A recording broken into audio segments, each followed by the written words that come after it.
আলহামদুলিল্লাহ ওয়াহদা ওয়াসসালাতু ওয়াসসালামু আলা মান লা নাবিয়্যা বা'দা। নফল সিয়াম। আব্দুল্লাহ ইবনে আব্বাস রাদিয়াল্লাহু তাআলা আনহু বলেন, কাদামান নবী সাল্লাল্লাহু আলাইহি ওয়াসাল্লাম আল মদিনা, আল্লাহর নবী মদিনায় আসলেন। ওয়াজাদাল ইয়াহুদা সিয়ামান, ইহুদিদের সিয়াম পালন করতে দেখলেন। আল্লাহ নবী বললেন, মা হাজাল ইয়াউম আল্লাযীনা তাসুমুনাহু, এই সিয়ামটা কি? মুহররমের 10 তারিখে তোমরা এদিনে সিয়াম থাকো কেন? তখন মদিনার ইহুদিরা বলল, হাজা ইয়াউমুন আযীম, এটা অনেক বড় দিন। জানেন না এটা অনেক বড় দিন? আনজাল্লাহু তাআলা ফীহি মূসা ওয়া কওমাহু, এই মুহররমের 10 তারিখে আল্লাহ মূসাকে বাঁচিয়ে দিয়েছেন সদল বলে। ওয়া গাররাকা ফিরআউন ওয়া কওমাহু, আর এই মুহররমের 10 তারিখে ফিরআউনকে আল্লাহ ডুবিয়ে দিয়েছেন সদল বলে। মুসা শুকরান, যার কারণে মূসা আলাইহিস সালাম শুকরিয়া আদায় করে সিয়াম থেকেছিলেন এই দিন। আল্লাহ তুমি এভাবে বাঁচালে, আমি কি করতে পারি? যাক, আমি তো তাসবিহ তাহলিল করছি, এরপরও তোমার শুকরিয়া আদায়ের জন্য একদিন সিয়াম থাকলাম। কাজে আমরা ইহুদিরা এই দিনে সিয়াম পালন করি, মূসার অনুসরণ করো। তো তখন মুহাম্মদ সাল্লাল্লাহু আলাইহি ওয়াসাল্লাম বললেন, শোনো, ইন্নানা আউলা বে মূসা মিনকুম, মূসার সুন্নাত পালনে আমরাই বেশি হকদার তোমাদের চেয়ে, মূসার নিয়ম পালনে আমরাই বেশি অধিকারী তোমাদের চেয়ে। মুহাম্মদ সাল্লাল্লাহু আলাইহি ওয়াসাল্লাম ও আমরা সিয়াম, তিনি সিয়াম থাকলেন এবং সাহাবীগণকে মুহররমের 10 তারিখে সিয়াম থাকতে বললেন। সিয়াম চালু হয়ে গেল। ইবনে আব্বাস রাদিয়াল্লাহু তাআলা আনহু বলেন, সাহাবীগণ বললেন, কেমন হয়ে গেল আল্লাহর রাসূল?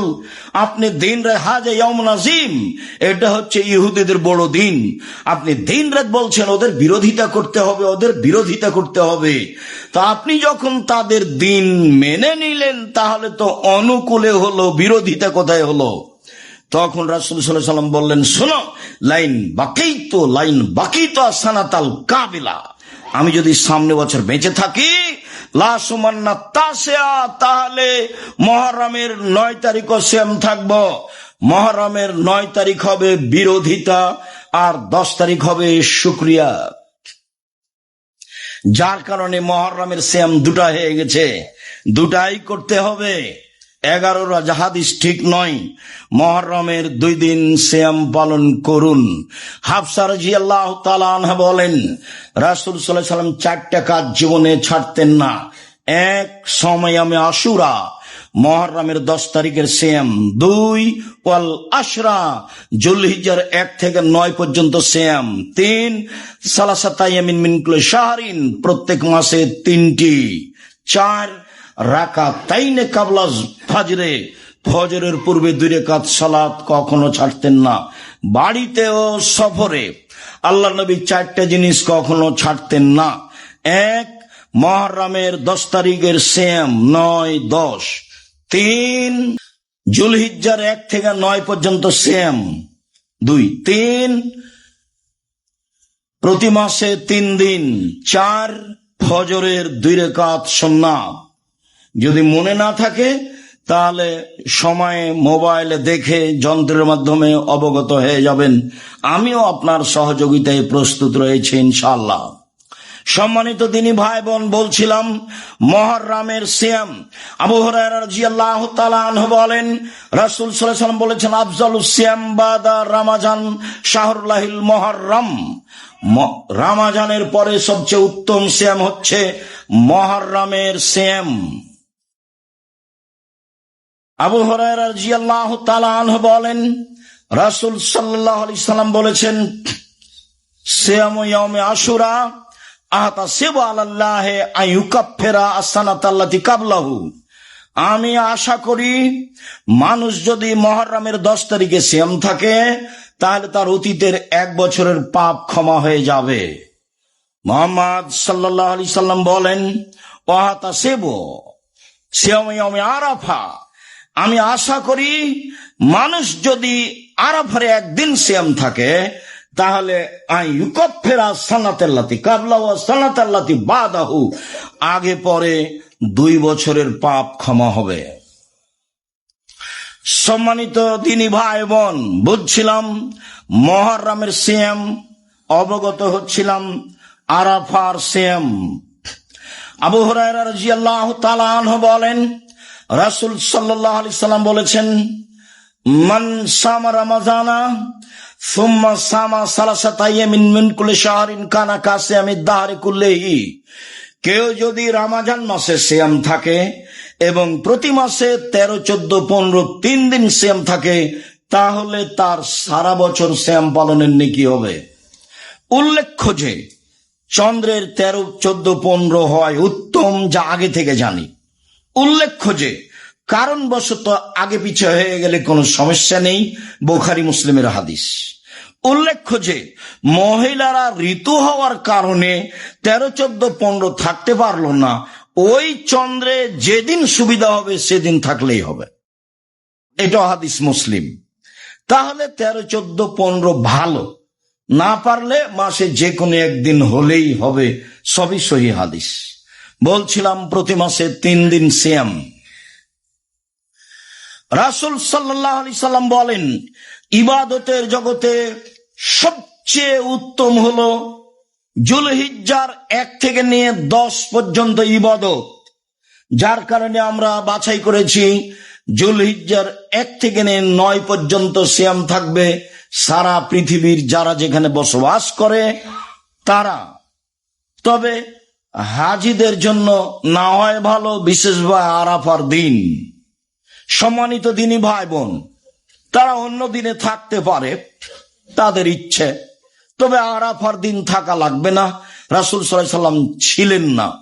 অবগত হচ্ছিলাম যুলহিজ্জার 1 থেকে 10 পর্যন্ত সবচেয়ে উত্তম ইবাদতের সময়, তার 1 নম্বর ইবাদত হলো সিয়াম। আবু আইয়ুব আনসারী রাদিয়াল্লাহু তাআলা আনহু বলেন, রাসূল সাল্লাল্লাহু আলাইহি সাল্লাম বলেছেন, মান সামা রমাজানা সুম্মা আতবাহু সিত্তান মিন শাওয়াল কানা কাসিয়ামিদ দাহরি কুল্লিহি, কেউ যদি রমজান মাসের সিয়াম থাকে তারপরে শাওয়ালের 6টা সিয়াম থাকে, তাহলে সে সারা বছর সিয়াম পালনের নেকি পাবে। আমরা বিভিন্ন বৈঠকে অবগত হয়েছি মুহররমে শাওয়ালের সিয়াম ছেড়ে ছেড়ে রাখতে হবে, এ কথা মিথ্যে। বরং কিছু জয়ীফ হাদিসে পাওয়া যায় ধারাবাহিক রাখতে হবে 6টা একটানা, এটাই উত্তম। ঈদের পরের দিন থেকে আপনি 6টা রেখে নেবেন, যেদিনই রাখেন 6টা রাখবেন, ধারাবাহিক রাখার চেষ্টা করবেন শাওয়াল মাসে, তাহলে সারা বছর সিয়াম পালনের নেকি হবে। এবার চলেন বৃহস্পতিবার সোমবার সিয়াম। আয়েশা রাদিয়াল্লাহু তাআলা আনহা বলেন, কানান নবী সাল্লাল্লাহু আলাইহি ওয়াসাল্লাম ইয়াসুমু ইয়াওমাল ইসনাইন ওয়াল খামিস, আল্লাহর নবী সোমবারে সিয়াম থাকতেন, বৃহস্পতিবার সিয়াম থাকতেন নিয়মিত। আবু হুরায়রা রাদিয়াল্লাহু তাআলা আনহু বলেন, রাসূল সাল্লাল্লাহু আলাইহি সাল্লাম বলেছেন, তুরাজুল আমাল ইয়াওমাল খামিস ওয়াল ইসনাইন ওয়া আনা উহিব্বু ইউরাজা আমালি ওয়া আনা সাইম। পৃথিবীর মানুষ শুনে রেখো, মানুষের পাপ নেকি সোমবার এবং বৃহস্পতিবার আল্লাহর নিকটে পেশ করা হয়। পৃথিবীর মানুষ শুনে রেখো, মানুষের পাপ নেকি সোমবার এবং বৃহস্পতিবার আল্লাহর নিকটে পেশ করা হয়। আমি মুহাম্মদ সাল্লাল্লাহু আলাইহি সাল্লাম চাই আমার যখন রিপোর্ট পেশ করা হবে আল্লাহর কাছে, তখন আল্লাহ দেখুক যে আমি সিয়াম অবস্থায় আছি। তার মানে মুহাম্মদ সাল্লাল্লাহু আলাইহি সাল্লাম রিপোর্টটা দেখাতে চাইতেন সিয়াম অবস্থায়। তার মানে মুহাম্মদ সাল্লাল্লাহু আলাইহি সাল্লাম রিপোর্টটা দেখাতে চাইতেন সিয়াম অবস্থায়। মর্মে আমি আপনাকে আন্তরিকভাবে অনুরোধ জানাচ্ছি যে আপনি আমার দিনী ভাই, আপনি আমার দিনী বোন, প্রাণপণে চেষ্টা করুন বৃহস্পতিবার সোমবার সিয়াম থাকার। পারলে সাহারি খাবেন, না পারলে না খাবেন। সাহারি ভালো, কিন্তু খেতেই হবে এমন কথা নয়। বৃহস্পতিবার সোমবার সিয়াম পালন করুন, অন্তত রিপোর্ট ধরার আশাই। আল্লাহ দেখুক সিয়াম অবস্থায় রিপোর্টটা, এমনি খুশি হয়ে যাবে। যেগুলো মন্দ আছে সেগুলো সব কেটে দিবেন, খুশি এই জন্য। ওসামা ইবনে যায়েদ বলেন, কুলতু, আমি বললাম, ইয়া রাসূলুল্লাহ, লাম আরাকা তাসুমু মিন শাহরি মিনাশ শুহুরি মা তাসুমু শাবানা। আল্লাহর নবী, আপনাকে শাবান মাসে যত সিয়াম পালন করতে দেখি, আর কোন মাসে তত সিয়াম পালন করতে দেখি না কেন? আপনি শাবান মাসে এত এত বেশি সিয়াম থাকেন কেন? এটা জিজ্ঞাসা মনে থাকে যেন। আল্লাহর নবী, আপনি শাবান মাসে এত বেশি সিয়াম থাকেন কেন?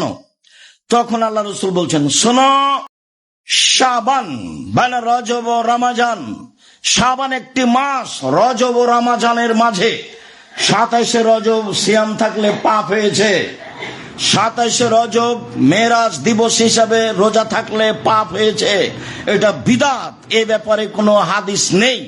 জাল ও বানাওয়াট হাদিসের উপরে জনগণ চলে।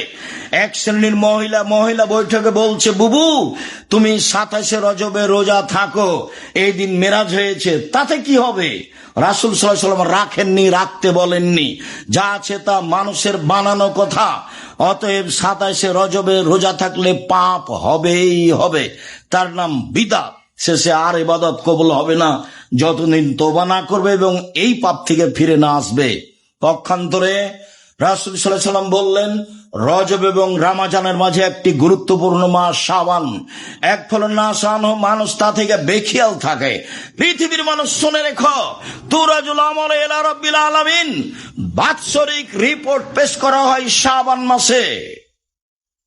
দুনিয়ার মানুষ শুনে রাখুন, পৃথিবীতে মানুষের পাপ নেকি বছরে একটাই মাসে পেশ করা হয়, তা হলো শাবান মাস। তাহলে সাপ্তাহিক রিপোর্ট বৃহস্পতিবার সোমবার আল্লাহ রাসূল স্পষ্ট করেছেন, রেখে গেছেন। আর রাসূল সাল্লাল্লাহু আলাইহি ওয়াসাল্লাম বলেছেন বাৎসরিক রিপোর্ট পেশ করা হয় শাবান মাসে। তিনি দিন নির্ধারণ করেননি, তিনি রিপোর্ট ধরার জন্য বেশি বেশি সিয়াম থাকতেন। কিভাবে ভারত বাংলাদেশ পাকিস্তানের আলে ওলামা জেনে নিল সেদিন 15ই শাবান। তাই তারা কলকারখানা, অফিস আদালত, কোর্ট কাছারি, শিক্ষা প্রতিষ্ঠান বন্ধ করে রাতে গোসল করে দিনে সিয়াম থাকছে। একবারে নগদ মিথ্যা, ডাহা মিথ্যা। এখান থেকে ফিরে আসতেই হবে, যে কোনো মূল্যে ফিরে আসতে হবে। শাবান, 15 শাবানে যা হাদিস আছে সব জাল। 15 হাদিসের মানুষের রুজি বন্টন, 15 শাবানে মানুষের রুজি বন্টন হবে কেন? আল্লাহ বলছেন লাইলাতুল কাদরে রুজি বন্টন হয়, আল্লাহর নবী বলছেন লাইলাতুল কাদরে রুজি বন্টন হয়। কিভাবে সেটা 15 শাবান হয়ে গেল? হয় কি করে? জাল হাদিসের দাপটে হলো, দলীয় দাপটে মানুষ জেলে গেছে, নিজেই জানে না আমি কেন জেলে। জজ জানে না ঘটনা কি, উকিল জানে না ঘটনা কি, সাক্ষী জানে না ঘটনা কি। সাক্ষীকে 1 লক্ষ টাকা দিয়েছে, বলেছে জজের সামনে তুই বলবি আমি 2 চোখে মারতে দেখেছি। তো সেদিন ছিল না যার নাম বলছে। ঠিক এইটা যেমন এই জাল হাদিসের সিয়ামও তেমন। রাসূল সাল্লাল্লাহু আলাইহি ওয়াসাল্লাম বেশি বেশি সিয়াম থাকতেন রিপোর্ট ধরার জন্য। আয়েশা রাদিয়াল্লাহু তাআলা আনহা বলেন, কানা নবী সাল্লাল্লাহু আলাইহি ওয়াসাল্লাম ইয়াসুমু শাবানা কুল্লাহু, আল্লাহর নবী পুরো শাবান সিয়াম থাকতেন।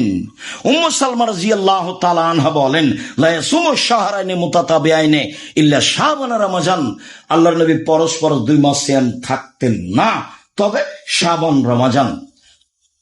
উম্মু সালমা রাদিয়াল্লাহু তাআলা আনহা বলেন, রাসূল সাল্লাল্লাহু আলাইহি ওয়াসাল্লাম পরস্পর 2 মাস সিয়াম থাকতেন না, তবে শাবান ও রমাজান, মানে বেশি বেশি সিয়াম থাকতেন শাবান মাসে রিপোর্ট ধরার জন্য। আশা যে অবশ্যই কথাটি বুঝেছেন যে আমাদেরকে নফল সিয়াম পালন করতে হবে, একটি গুরুত্বপূর্ণ ইবাদত, এবং শাবান মাসে বেশি বেশি সিয়াম পালন করতে হবে, যেটা আজকের খুতবার মূল কথা। আমি আপনাকে অনুরোধ জানাচ্ছি, আজ থেকে সিয়াম শুরু করুন, আগামীকাল থেকে আরম্ভ করুন। একটানা রাখেন কিছু 15-20টা, যা সহজ হয়। আর 1 তারিখ থেকে থাকলে 15 পর্যন্ত রাখেন, 15 পর্যন্ত একটা হাদিস পাওয়া যায়। অনুরোধ করে বলছি, আপনার জন্য ভালো হবে। ইবাদতের জগতে একেবারেই ব্যতিক্রম ইবাদত, যার বিনিময়ে আল্লাহ দিবেন। যতদিন বেঁচে আছেন ততদিন সুযোগ আছে, মারা গেলেও কি সুযোগ থাকবে? কারও নেই, কোনো দিন থাকে না।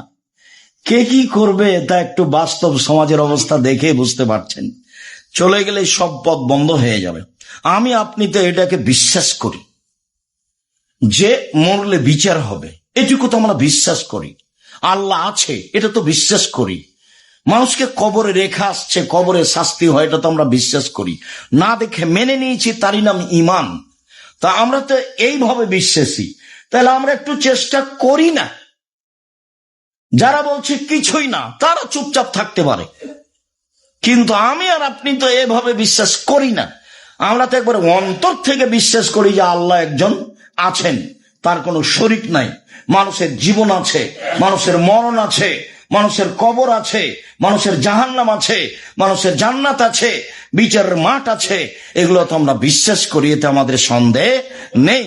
যেহেতু সন্দেহ নেই, কাজে একটু চেষ্টা করি, এটা আমার আন্তরিক অনুরোধ।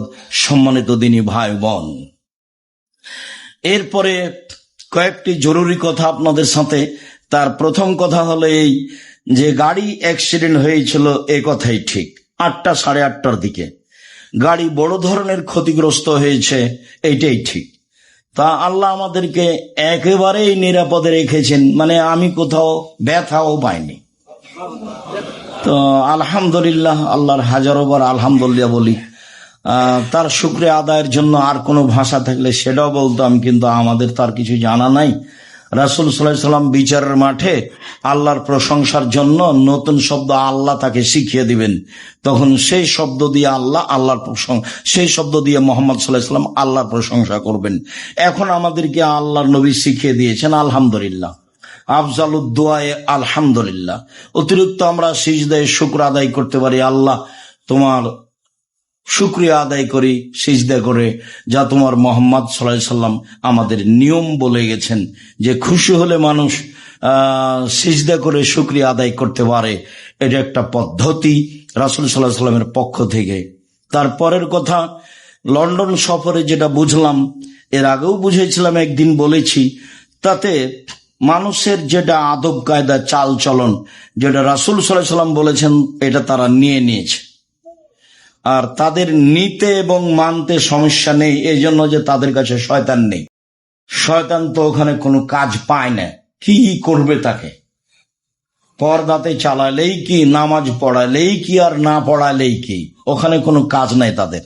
তখন শয়তান ওদেরকে আর বিরক্ত করে না, একবারে সব সুন্দর নিয়ম কানুন তারা নিয়েছে। কোন সময় কেউ কারো ক্ষতিতে চলে না। একটা মেয়ে 22 হাতের বোরখা পরে সারা রাত সারাদিন হাঁটলে কেউ তার সাথে মজাকীয় কথা বলবে না। মজাকীয় কথা বলে যদি অভিযোগ করা হয়, 18 বছর জেল হবে। আমাদের রাস্তাঘাটে তো নগ্ন হয়ে মেয়ে চললে সারাদিনে তাকে কত কে বলছে। এই যদি খালি গায়ে চলে, কাপড় ছাড়াই যদি চলে, সারা দিন রাত চললে কেউ তাকে কোনো কথা বলতে পারবে না, বললেই জেল হবে। সব নিয়ম রাসূল সাল্লাল্লাহু আলাইহি সাল্লাম বলেছেন, একেবারে মদিনা থেকে পায়ে হেঁটে একজন মহিলা চলে যাবে সিরিয়া, কেউ তাকে রাস্তায় বাধা দেবে না, এমন একদিন চলে আসবে। এই নিয়মটা তো মুসলমানের আসা উচিত, এটা ওরা নিয়ে নিয়েছে। কাপড় ছাড়াই চললে কেউ তাকে কিছু বলে না, সবাই নিজের মতো চলে। তো প্রয়োজন ছিল আদর্শ আমাদের গ্রহণ করা, শিষ্টাচার আমাদের গ্রহণ করা। শয়তানও আমাদেরকে বিরক্ত করছে, আর ওরাও শয়তানের সাথে সাথ দিয়ে সব সমস্যা আমাদের উপরে চাপিয়ে দিচ্ছে, যেগুলো থেকে বেঁচে থাকা আমাদের খুবই জরুরি, যদিও খুবই জটিল। বেঁচে থাকা খুবই মুশকিল। সুদ হোক, অন্যায় হোক, নির্বাচন হোক, যত কিছু আছে, মোবাইল হোক, এইটাই কি আর কম ফেতনা? মোবাইলই কি কম ফেতনা? টিভি কি কম ফেতনা? দিন রাত ল্যাংটামে আপনার সামনে নাচছে, আপনিও তো মানুষ। আপনার হাতে মোবাইল আছে, দেখলে আপনার অন্তর পরিবর্তন হবে, এত বড় মোবাইলে না জানি কি আছে। তখন ওই হেডলাইন লিখাই হলো, অবিবাহিত ছেলে মেয়ের পড়া নিষেধ, অবিবাহিত ছেলে মেয়ের পড়া নিষেধ। ওই মোবাইল দেখলেই মনে হবে দেখি এতে কি আছে, যেটাতে আপনি ভালো বিশ্বাসী। আমি তো ব্যবহার করতে জানি না, কাজে আমি অত বিশ্বাস করতেও পারি না, আমি খালি শুনেই বলছি। আপনি ব্যবহারও করতে পারেন, আপনি ফাংশনও বুঝেন, বিপদে পড়েছেন, আল্লাহ দয়া করো, আল্লাহ তুমি সর্বশক্তিমান, সব তুমি কিছু করতে পারো। শেষের কথা, আপনার খুব ভালো জানা আছে যে আমাদের এই দাওয়া সেন্টার ভাড়া নেওয়া আছে। আমি না থাকলে একটু দান খারাত করা ভুলে যান মনে হয়, অনেক টাকা লাগে তো। সে যেটাই হোক, দান তো ভিন্ন ধরনের ইবাদত, অনেক শক্তিশালী। আপনাকে আমি অনুরোধ করি, যখনই দাওয়াত সেন্টারে আসবেন তখন 200 টাকা, 500 টাকা, 50 টাকা হাতে করে আসবেন। এক সপ্তাহ যাবত ভাববেন জামিয়া সালাফে 10টা টাকা, 50 টাকা দিব। আপনাকে আমি বলছি, আমার একেবারেই সন্দেহ নাই, সরিষা সম পরিমাণ সন্দেহ নাই। আমি আব্দুর রাজ্জাক বিন ইউসুফ, আমার অন্তর বলে না কোনো সময় যে এক পদক্ষেপ আমি আমার নিজের স্বার্থে চলি, এটা আমার অন্তর কোনো সময় বলে না। এবং আমার বলে না অন্তর কোনো সময় যে আমি ধর্মের নামে জাতিকে ফাঁকি দিয়েছি। বরং আমার উল্টা এটাই অন্তরে জাগছে সব সময়, ইবাদত করে যদি আমি বিচারের মাঠে টিকতে না পারি, তা আপনি যে ইবাদত করছেন সেটার আমি অংশ পাবো ইনশাল্লাহ, সেটা দিয়ে আমি টিকে যাব ইনশাল্লাহ। এটা আমার দৃঢ়তা কাজ করে। মানে আমার এই দীর্ঘ লম্বা জীবনে 37 বছরে আমি ধর্মের বিপরীত বা স্বার্থে কোনো কথা বলিনি। চূড়ান্ত সঠিক ধর্ম ছাড়া যতক্ষণ পর্যন্ত আমি না বুঝেছি এটা চূড়ান্ত নয়, ততক্ষণ পর্যন্ত আমি বলার চেষ্টা করি না। মর্মে আপনাকে আমি বলছি, সত্যই এদেশে কোরআন হাদিস শিক্ষার একটা বিশাল মাধ্যম জামিয়া সালাফিয়া, বিশাল মাধ্যম, বিশাল বড় তার এরিয়া ক্ষেত্র, বিশাল তার ব্যবস্থাপনা, যেখানে শিরক নাই, বিদাত নেই, দল নেই, সংগঠন নেই, হিংসা নেই। আপনি এর কোন চিহ্ন দেখতে পাবেন না, চিহ্ন থাকলেও থাকতে পারবে না ওখানে। তার নাম জামিয়া সালাফিয়া। আপনি এক সপ্তাহ চেষ্টা করবেন 200 টাকা হাতে করে যাওয়ার, 50 টাকা হাতে করে যাওয়ার। আপনি আমার দিনী ভাই, আমি আপনাকে, আপনার জন্য আমি মন খুলে আল্লাহকে বলি, যখন আমার বলার সময় আসে তখন বলি, আল্লাহ মানুষের দাবি দেওয়া তুমি পূর্ণ করে দাও। আর জামিয়া সালাফিয়াকে যারা সহযোগিতা করেছে তোমাকে ভালোবেসে, তুমি তার প্রতিদান তুমি দিয়ে দাও। আমি সাধারণ মানুষ, আমি আর কি করতে পারি? তুমি দিয়ে দাও, তুমি পারো, তুমি সর্বশক্তিমান, তোমাকে আমি এভাবে বিশ্বাস করি। আমি আপনারটা বলতে থাকি। এখন আপনি আপনারটা কত দূর করেন সেটা আপনার বুঝ, আপনি ক্ষতিগ্রস্ত হন, এইটা আমি আপনার দিনী ভাই হিসাবে আমি আব্দুর রাজ্জাক বিন ইউসুফ চাই না। শেষ কথাটি থাকছে যে Nebras international school, English medium স্কুলে ছেলে ভর্তি করেই কালকেই সবকিছু হয়ে যাবে, এই ধারণা করলে ছেলে মেয়ে পড়াতে পারবেন না। আর বউকে পাঠালে 5 জনে এক জায়গাতে যেন না বসে, 5 জন মহিলা যদি এক জায়গাতে বসে তাহলে শেষ ফলাফল হবে গন্ডগোল। তখন তাকে পক্ষে বা বিপক্ষে থাকতে হবে। আপনি নিজে আচার চেষ্টা করেন, আর আপনার স্ত্রী আসলেও যেন ভিন্নভাবে নিজের মতো বসে থাকে, এইটা চেষ্টা করবেন সম্মানিত দিনী ভাই বোন। এরপরে যেটা আপনাকে আমি অনুরোধ জানাচ্ছি যে একটু দোয়া করবেন জামিয়া সালাফিয়ার জন্য, নেবরাস স্কুলের জন্য। নেবরাস স্কুল থেকে যেটা আপনি পাবেন সেটা আকীদা ও আদর্শ 100 চেষ্টা করব মানুষকে আদর্শ এবং আকীদায় আপনাকে আমি ভিন্ন ধরনের উপহার দেওয়ার চেষ্টা করব প্রাণপণে ইনশাল্লাহ। সম্মানিত দিনী ভাই বোন, আমি আপনাদের জন্য আন্তরিকভাবে দোয়া করি। জামিয়া সালাফের সবকিছুকে মূল্যায়ন করবেন, বই পুস্তকগুলো মূল্যায়ন করবেন। যাওয়ার সময় একটা বই নিয়ে যাবেন, আপনি না পড়লে কেউ পড়বে, এটা সাদকা জারিয়া হয়ে যাবে। আল্লাহ আমাদের যারা মারা গেছে তুমি তাদের কবরের শাস্তি মাফ করো, আমরা যারা অসুস্থ তুমি তাদের আরোগ্য দান করো।